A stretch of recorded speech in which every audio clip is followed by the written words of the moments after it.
tell you what folks, this news is so big I'm not even going to wait for the titles, because in the Queen's Platinum Jubilee Honours List, the Watercress line was awarded the Queen's Award for Voluntary Service, the equivalent of an MBE awarded to an individual. Welcome to In the Loop.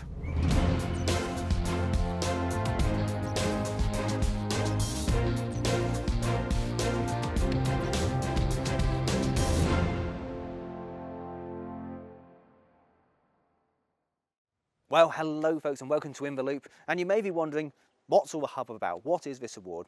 Well, the award recognises the extraordinary effort from all volunteers from the early days in 1974 when they're working just to reopen one section of line all the way to the present day. It recognises the effort put in by so many people to pretty much create what you guys see today. And it is a real tribute to every single volunteer, past and present, that this award was bestowed on the Watercress line. And a true achievement. Now, onwards with today's episode. So, first things, it's an In the Loop episode, so now it's time to do a quick roundup around the railway to see what's been happening behind closed doors.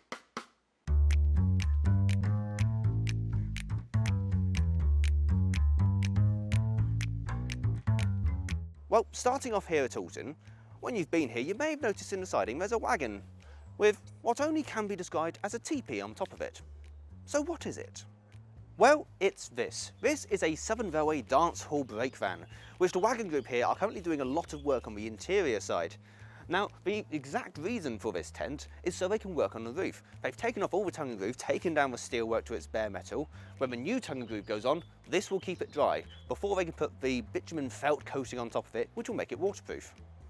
Here in the boiler shop, the ash van for Canadian Pacific is progressing well. Now remember, this sits underneath the firebox itself and collects all the ash after it's been spent. Now, as crews, you need ways of emptying it, which is the linkage that Jamie here has produced. Essentially, you put a bar in, hopper doors open, the ash drops out, and reseals and makes a seal to stop any more ash dropping out. Remember, we don't want to damage the track or the bearings, and crucially, we don't want to set fire to half of Hampshire. The next stage, he's currently fabricating some damper doors, which will allow air to come in from underneath the firebox, and also fabricating some other bits, including the spray, which will keep the ash nice and damp as well. Kilmerston's boiler is absolutely flying along.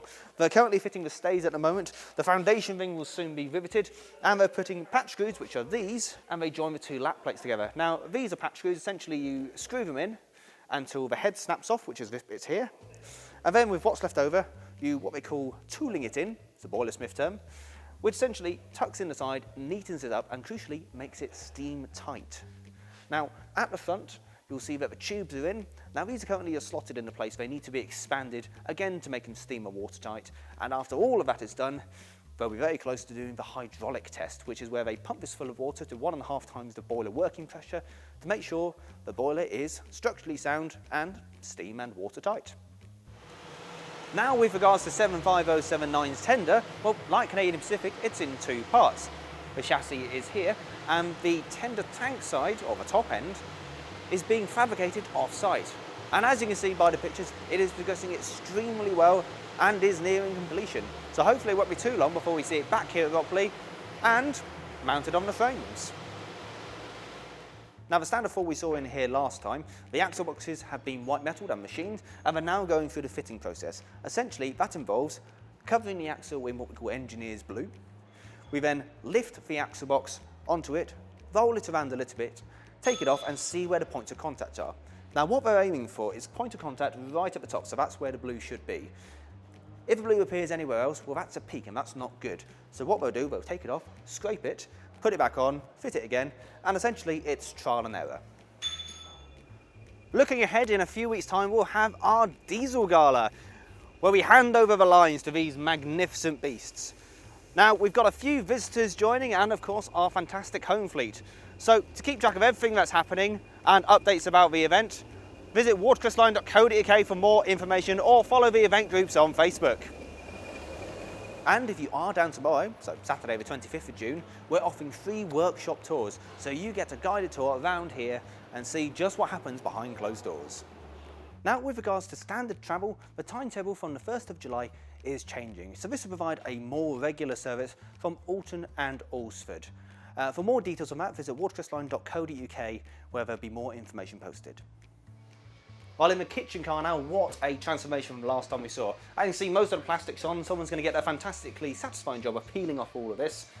Lights are in, they'll have diffusers on, we've got the fans in at the top, and as you can see, the serving hatch is now made a bit wider, so you can get 2 people in, 1 from each respective coach. And behind me at the back is the Phoenix bar, the bar car. Some could argue the second best bit of this coach. The kitchen fitters are also in, and they started a fitting out process of the kitchen. The guys at the inside are currently working on the walkways, bit of the wall, and some other gubbins. Outside, Jose's still cracking on with the painting, filling, and it's starting to look absolutely superb. It'll be brilliant to see this in green, but you may notice one thing. The wheels have mysteriously disappeared, and there's a very good reason for that. Well, they're here. Well, actually, I tell a lie. These are the bogies, the wheels are just behind me. But it's this which is the main part of this episode, the horn guides. Let me elaborate.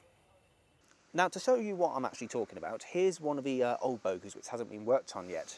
And these 2 plates here are the horn guides. And we've seen these on the locomotive chassis and the tenders as well. Now, the axle boxes on the wheels are fitted and machined precisely, so they will slide up into this gap, make contact with the top, and then once both axles are in, this will effectively sit down on those 4 axle boxes. When the train's on the move, when you go over kind of joints and what have you, the axle boxes will slide up and down these guides here and form part of the suspension. Comfy ride for you as a passenger and nicer for the coaches. Now the issue is, these are Commonwealth bogies. Essentially there are 4 or 5 main types of bogies, and these are called Commonwealths. You can get corrosion, so you've got metal on metal here, and it can start to rust on the gap on the inside and effectively swell out, meaning you don't get the same amount of travel on the wheel, and eventually that could result in wheel flats. Not nice for the coaches and not nice for the infrastructure.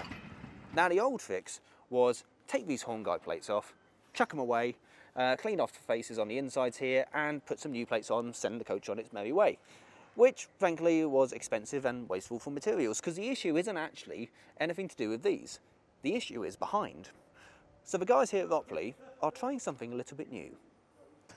So, Phil, thank you so much for talking to us. So we're currently in between one of the bogies, which is kind of towards the end of the work cycle. So what is the fix to this problem? So basically the fix is, obviously, when we identify a coach that needs the work done, lifted off the coach is lifted off the bogies, and then we lift the bogie off the wheel sets, so get rid of them out of the way.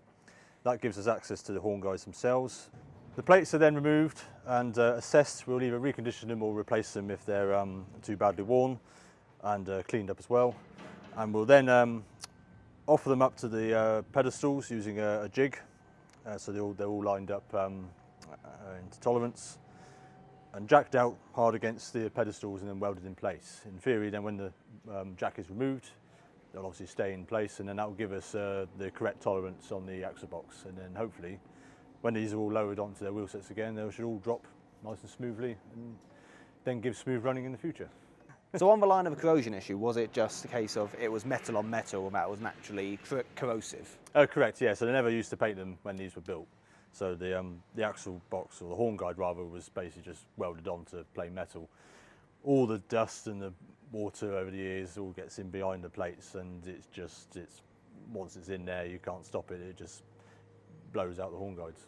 So in theory, the paint shouldn't, I'd say, it's probably not going to eradicate the problem, but it gives it a longer lifespan. It will give it a longer lifespan. That's kind of the most important thing, to allow us to sort of deal with the problem, and then in theory, not ignore it, but it's then out on the road and shouldn't cause any problems for a fair few years. Fair enough. So this is about nearly towards the end. So have you got any bogies which are complete? We have got a bogie that's complete, just about going to the coach now if you want to come and see it. Fantastic. So here we are, Will. This is a bogie that's had the horn guides refitted and welded on there. And what we have done is reconditioned the axle boxes at the same time. Got the steam crane, lifted the bogie back onto its wheel sets, and now been rolled underneath the coach. The coach will come down once we finish some spring work, and then we should see it on the railway line fairly soon. Oh, excellent work. Now, considering these are quite prevalent bogies in BR Mark 1s, does that mean you've got quite a few to do eventually? It's a good question. I think we're on about 12 coaches, so we look at 24 bogies. Oh, blimey. Fair play to you guys. 8 horn guides each. Fair play to you guys, fair play. You can do the maths, yeah. Well, Phil, won't take any more time. Thank you so much for this. No, pleasure. Thank you. A huge thanks to Phil for chatting to us, and hopefully that gives you a bit more of an insight into just what it takes to keep this railway running. There are lots of components to this railway, and I know we mentioned it earlier, but we really cannot overstate how much the Queen's Voluntary Service Award means to every single person on the Watercress line. But in my opinion, it's also important to recognise the paid staff as well, because without them, we can't keep this going. From the early days of preservation through to the present day, we've had hundreds, if not thousands, of volunteers, people who've given up their time to do what they love. From loco crew to signalmen, from station staff to gardeners, from retail staff to people who do admin behind the scenes in that very building. Everyone has their role to play, including my amazing films unit team, who which is currently going red because he didn't know I was going to say that. But in all honesty, at the start, everyone does something because they want to do it. It's a hobby, it brings you joy, but not many hobbies can bring joy to so many people as well. But that's why we do it. We do what we love, we share our passion, and we love keeping this railway going. So if you've been watching our videos and have come down here and think, yeah, I'd like to give it a bit of my time to help this run, then come down, come and have a chat with us. Visit watercressline.co.uk for more information. And do you know what? If you're like me, be one of the best decisions you ever make. But that's it from us this time. So guys, thank you so much for watching. Don't forget to hit that like and subscribe button, and we'll see you next time.